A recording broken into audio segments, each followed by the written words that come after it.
Look, people come back yet? And we are live on Proline TV for more thoroughbred horse racing action as we take a look at some more Derby prep races. There's several to discuss. We're only going to be breaking down one of them. That is the Robert B. Lewis at Santa Anita Park.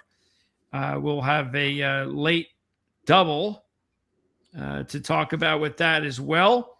We'll go over some of the other Derby prep races that are taking place this weekend. Before we do all that, welcome in Jon Hardoon. How's it going, John? Good, Greg. How are you? Doing good. It's a very exciting time of year to be a sports fan. A lot going on, of course. This is Super Bowl week. Next week's the Daytona 500. Lots going on. And the Olympics are starting as well. So, do you have a Super Bowl pick? Oh, I feel Seattle's going to win pretty easy.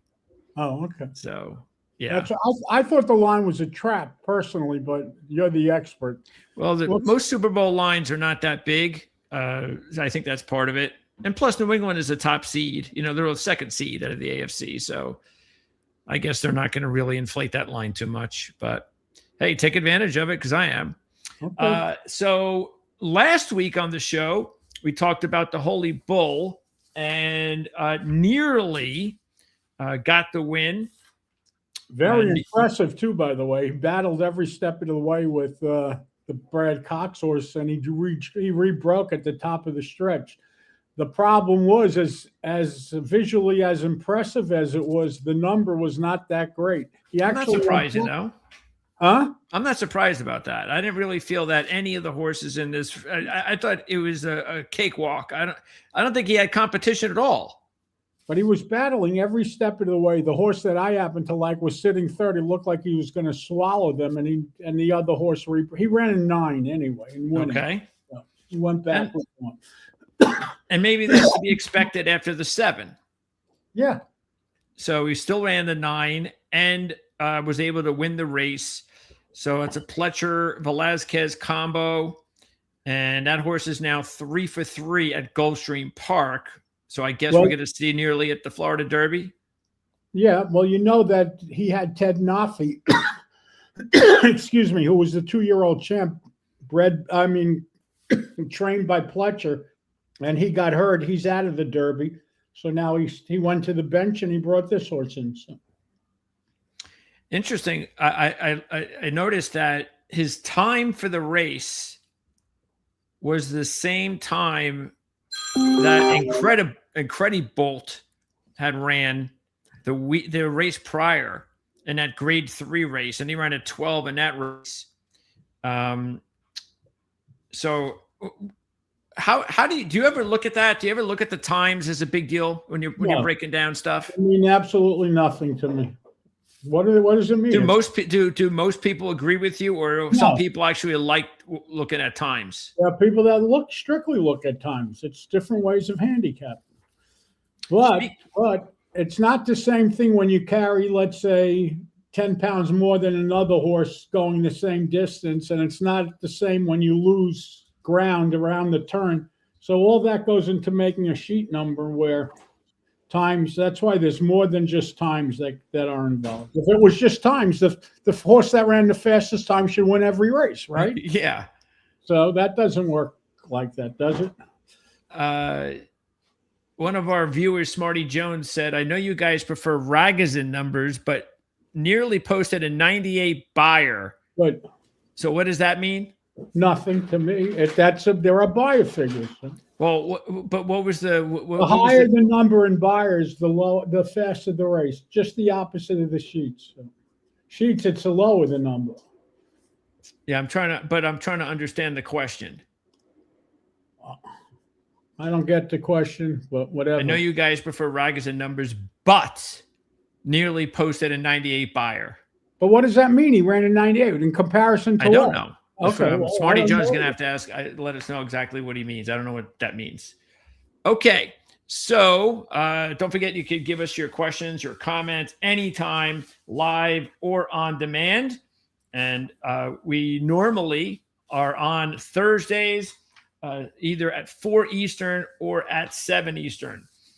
Okay, so next up, before we get into the 2 races at Santa Anita, there are 3 other Derby prep races coming up this weekend, and they're on 2 on Friday.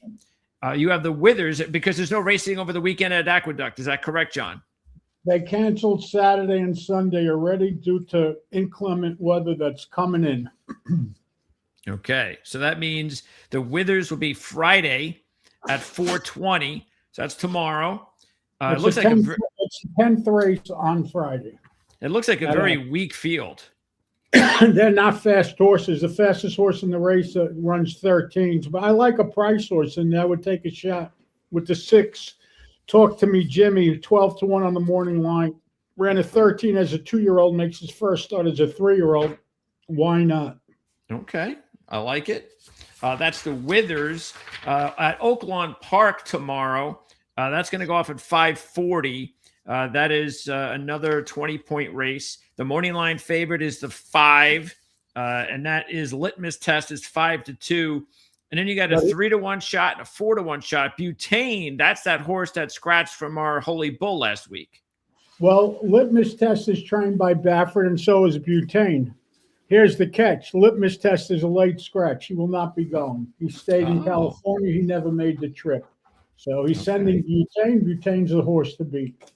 He'll be a big favorite. Even though, so right now he's the 3rd choice, and he's you think he's the horse to beat?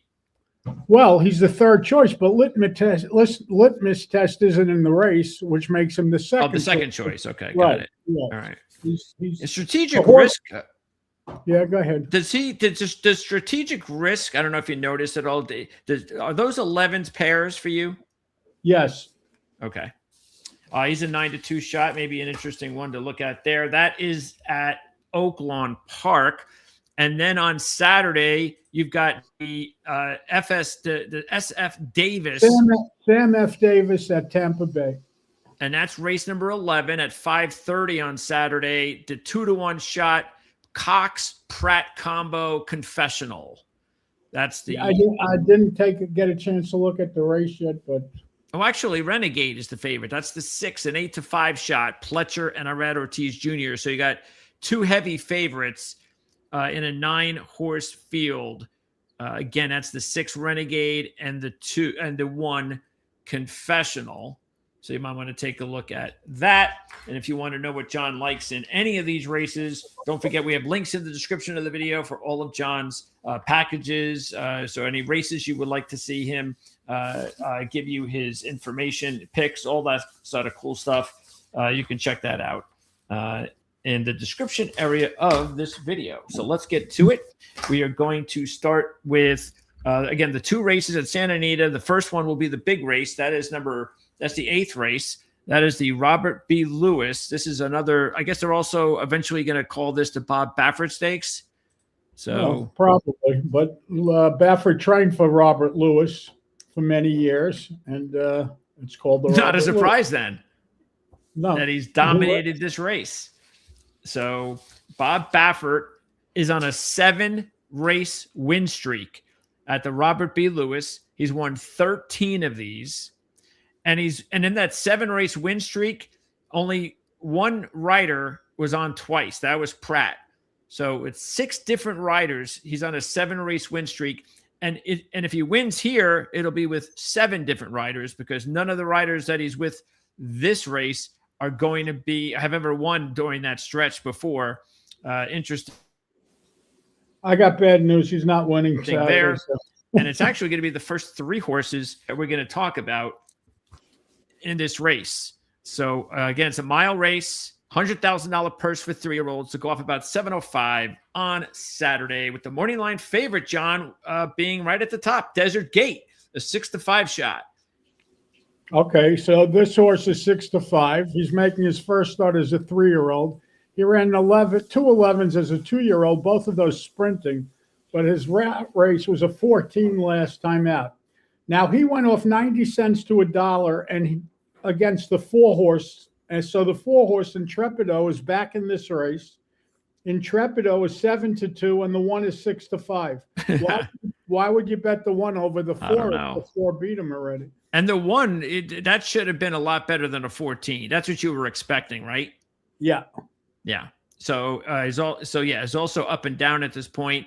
maybe that's a good thing as far as the numbers. He could certainly win. He ran an 11 first out as a 2-year-old last June, so that's a giant number. But he hasn't been out since the American Pharaoh back in October. And his only race going long around 2 turns was the worst race that he ran last year. Can he win? Of course he could win because he's really bred for distance, but I don't want him at 6-5. Nope, neither do I. The 2 is Plutarch. Plutarch. This is another Baffert trained horse, 4-1 shot in 2 dirt races, which is this. This is exactly what we're dealing with here. This horse has run 14s, a 14 in August and a 14 in October. He ran 3 grass races. Those were better numbers. He ran a couple of 12s. Sandwiched in between a 16. He's much better on the turf than he is on the dirt, and they laid him at 4-1. Yeah. The 3 seems like the way to go. Wouldn't you think, John? No. Okay, well, I do. Cherokee Nation, because you got to take Baffert in this race. So Cherokee Nation comes in off of the 9 last time out at Santa Anita at this distance. He still hasn't won yet. Obviously, that's a big deal. But in his 2 races at Santa Anita, at a mile, he's run an 11 and a 9. Well, the 9 last time out was on Lasix. He will be running without Lasix on Saturday. So he was allowed to run the 9 because he was a 3-year-old that ran an 11 as a 2-year-old. So yes, but now it looks like he's going to react. The fact that he's coming off of Lasix and he's still a maiden, I would try to beat this horse. I mean, listen, again, they can run second, but Intrepido is going to win. So go ahead. Well, Jeff Mullins has got the horse not only winning that race, he's got that grade 1 win, but the numbers, 4 races, he keeps going the right direction, 15, couple of 13s and a 12. So, what do you think is going to win this race? A 10 or a 9, and I think this horse could certainly run a 10 or a 9. He's never done anything wrong, and the good thing about this horse is he's been a distance already. His last 3 races were all around 2 turns. Last time out, he ran in the Breeders' Cup. He went off 5-1 against Ted Naffy. Ted Naffy would be 1-100 in this race. So they thought he had a shot to beat Ted Naffy. He certainly has a shot to beat this group. Yeah, I just rather go 3-4 than 1-2. So, okay. Next up is the 5, but we don't have to talk about the 5, do we? He has no chance. The 6 is Robusta, who could be. Look, I like Robusta as a long shot because he did run a 12 at Santa Anita as a long shot in his last race. And he's getting still good odds. And you've got, a nice combo. The riders having a good meet. It's Doug O'Neill. So for a big price, why not?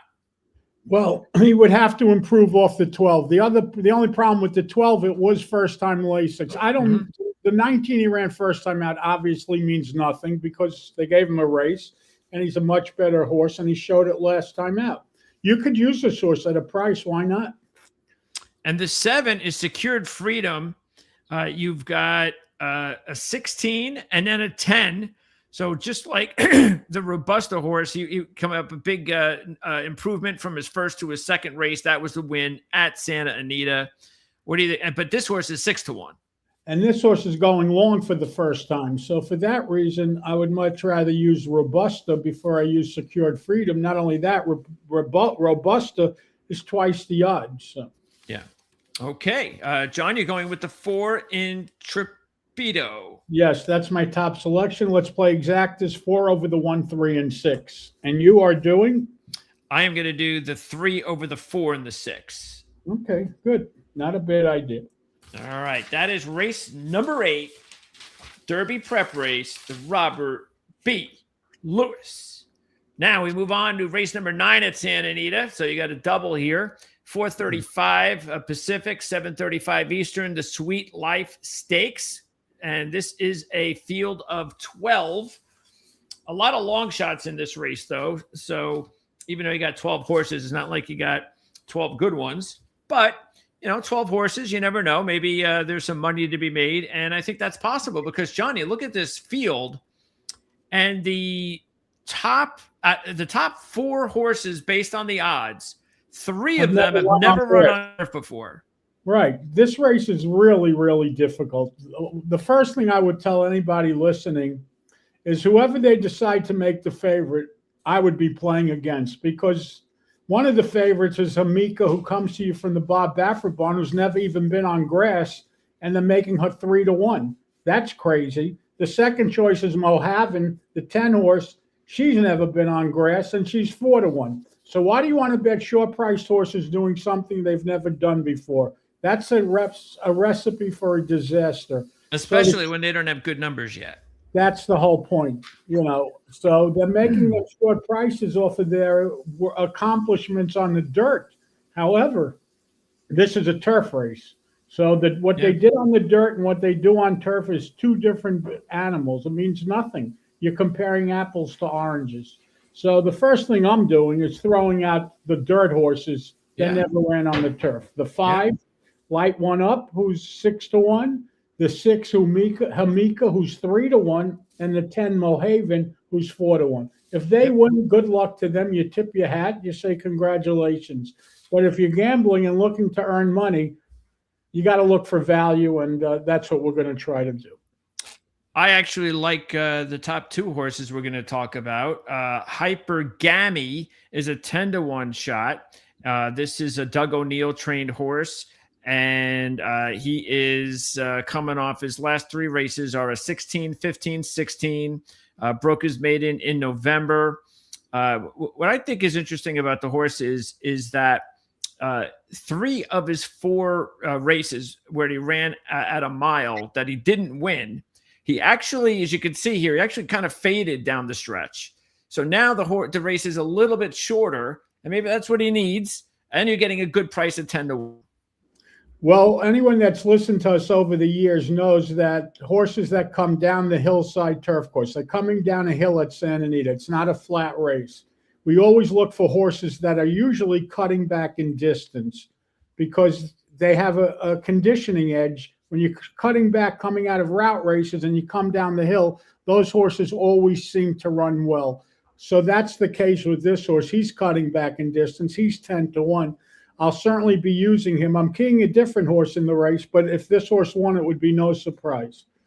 Yeah, and also I think the 2 is pretty similar because the 2 is the horse that beat the 1 the last time that these 2 horses faced each other. Is that correct? I believe it is. Yeah.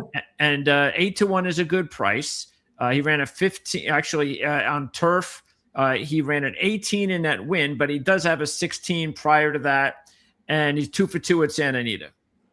Yeah, all that is right, but he's never been the distance. The problem I have with this horse, and I'm using him also because he's 8-1, but he's losing Pratt today, and he's getting Ricky Gonzalez. There's nothing wrong with Ricky Gonzalez, but he's not Flavian Pratt. So, yeah, they really must have liked the horse a lot because this horse ran in a Grade 2 race. He ran in the Breeders' Cup race. So maybe the win last time out will get him going. Lemire. All right. The 3 is Yours Sincerely, a 6-1 shot. D'Amato is training the horse. The rider Kazushi is having a really strong meet. This horse is coming off back-to-back 15s, including a win his last time out. That was on Lasix. What do you think about Yours Sincerely? Well, this is my top selection in the race. As far as I'm concerned, he's really never done anything wrong. I'm reading it as 2019, then a pair of 15s, and now comes Saturday's race. Yes, he was on Lasix last time out, but she ran the 15 2 starts back without Lasix. So I think she's running a 13, possibly a little better. And at 6-1, this is my top selection. Okay. The 4 horse looks too slow. Right. The 5 and the 6. So these are 2 of those horses we talked about. Light One Up. The 5 is a 6-1 shot. Doug O'Neill trained. So what's up with the last race? You started off with the 14, the win in the maiden at Santa Anita, and then the last race was just a disaster. Well, first of all, it's a 2-year-old that ran a 14 in May, a filly. So there's no way she was going to run well off of that race. She figured to react. But not only did she react, she had trouble in the race. You see the T next to it. She also shipped to Churchill Downs that day. She was breaking from the inside. who knows what, but she went off 3-1. You know, where has she been though? She disappeared. What was that? Last June, last June 29th. She hasn't been out. It's an interesting place to bring her back. I mean, it brings her back in a turf race, a turf stake race. I'm not arguing with Doug O'Neill. He's one of the best trainers out there. But, you know, at 6-1, again, if this was a dirt race, I would love this horse because you don't see 2-year-old fillies run 14s in May, and that's what she ran. You know, but they're opting to run her on the turf. I don't get it. I like her a lot better than Kamika, the next horse coming up, who's 3-1. That's ridiculous. Yes, he's the best out of the 3 non-turf horses. Right. Well, the 10 would be second. Yeah, but you're right. You're right. All right. And the 6 is Hamika. The 3-1 shot, another Baffer trained horse. And this is, let's see, the first time. We got a couple of 14s. You've got a grade 3 win, but again, no turf. Right. I mean, it's a guess. We don't know what she's going to do on the turf. Yeah, there's some breeding in all these horses that haven't turf, but what does it mean? And the numbers, the last 2 out, 18-16. The horse also ran a 26 and a 21 last October and September. All right, 3-1. The 7 is Struck Buyer. D'Amato trained, 12-1. Coming off a win off of Lasix, ran an 18 at Santa Anita. Yeah, but she would have to run a lot better. She'd have to improve. She's coming off of Lasix. She did get bet first time in the country. She got bet down to 2-1 that day.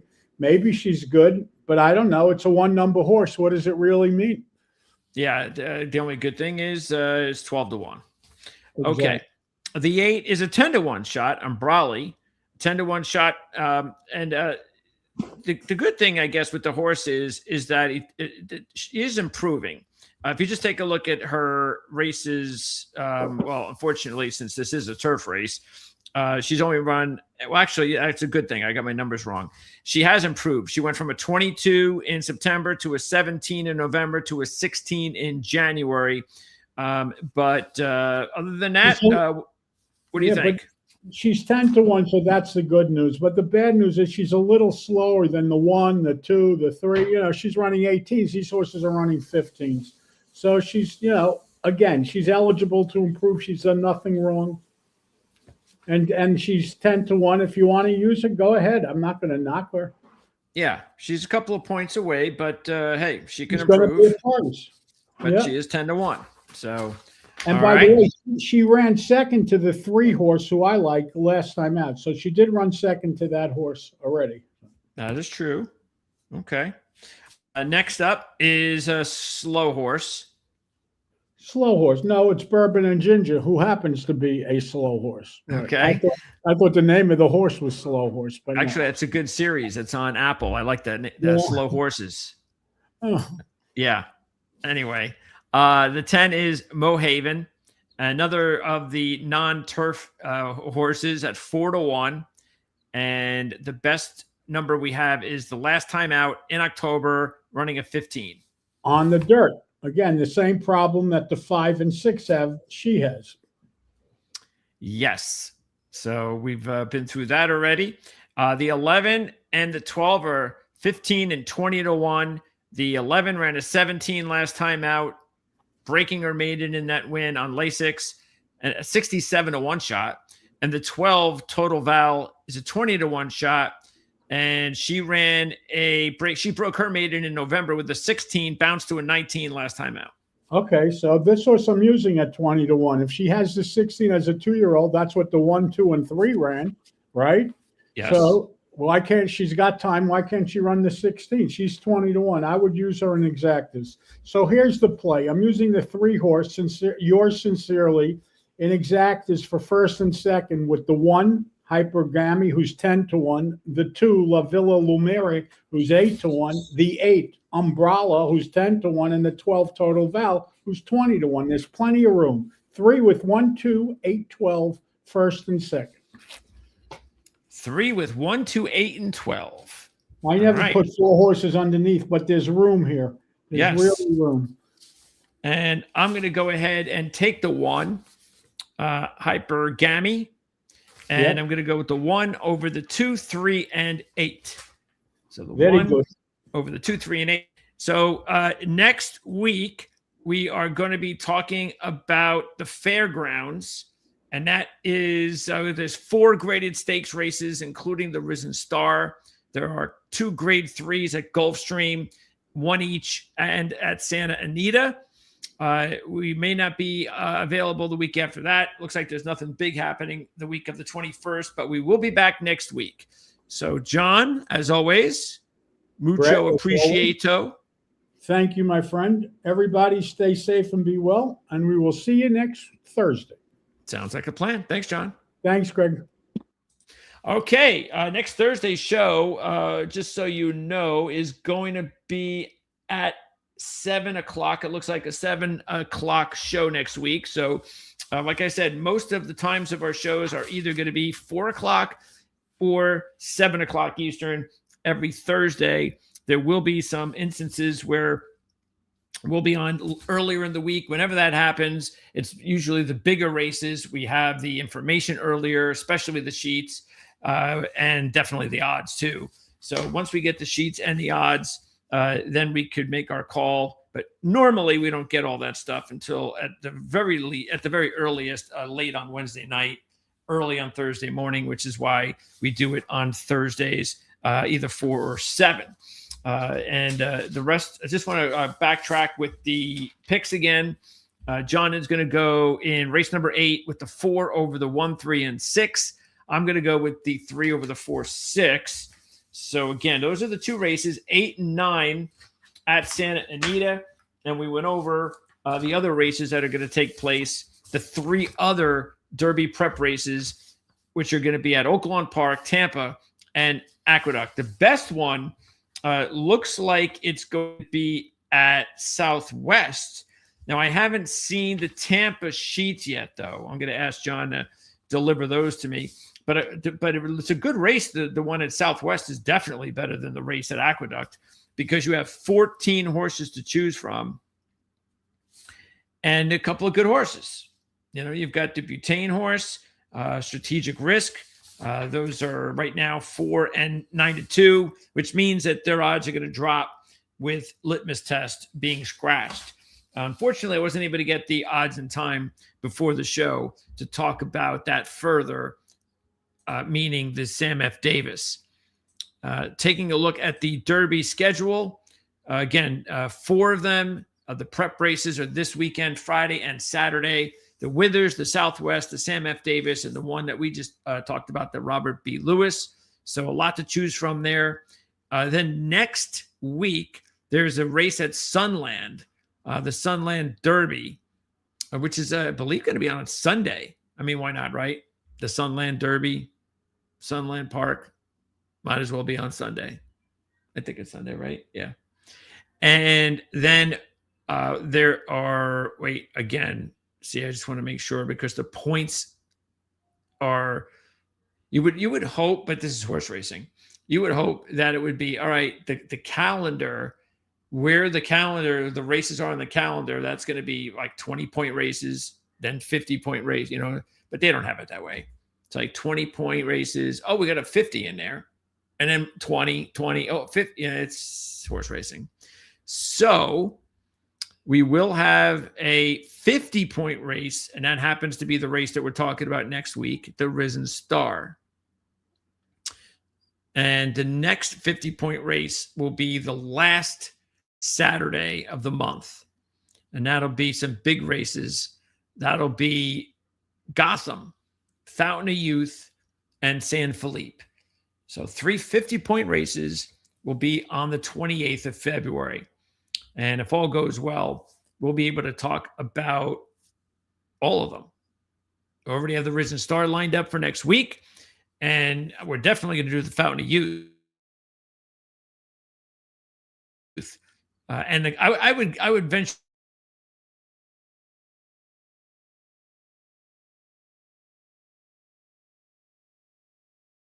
Fountain of Youth will be the 2 races that we'll be highlighting on the 28th. But we'll definitely bring up the San Felipe and talk about that one for a couple of minutes. And then on Sunday, you have the Rebel. So not sure again why there are Sunday, stake races, but maybe it's a new thing. I know I don't ever used to remember that there being a whole lot of, pretty important races, which at this time of year, it would be considered an important race. But we'll talk about it. So the Rebels, so I'll give us 4 to talk about that weekend, 3 on Saturday and 1 on Sunday, the Rebel. And then 2 more 50-point races after that. And then once we get to the 100-point races, things really get exciting. So we'll be back next week. Look for us at 7 o'clock Eastern next Thursday, at the very least, unless we wind up doing it a little later. But it looks like 7 o'clock next Thursday right here on Proline TV. And as a matter of fact, that is going to be it for most of our schedule the rest of the week up until Monday. We have one more show. That's tomorrow night. That's when I talk college basketball. And then looks like I'm going to return with some NFL talk on Monday, and then golf as well, because we have 2 signature events in golf, big events in golf the next 2 weeks, where you get the best golfers in the world get together, the biggest prizes. So hopefully I'll be able to do that on a Monday show. If not, we'll do it on Tuesday. But football returns next week. And of course, the Super Bowl being on Sunday. If you want to check out our Super Bowl preview shows, Wednesday, Jim Feist and he had special guest handicappers with him at Dom DeMarco's. That's, of course, available right here on the channel. And we just did the show earlier today.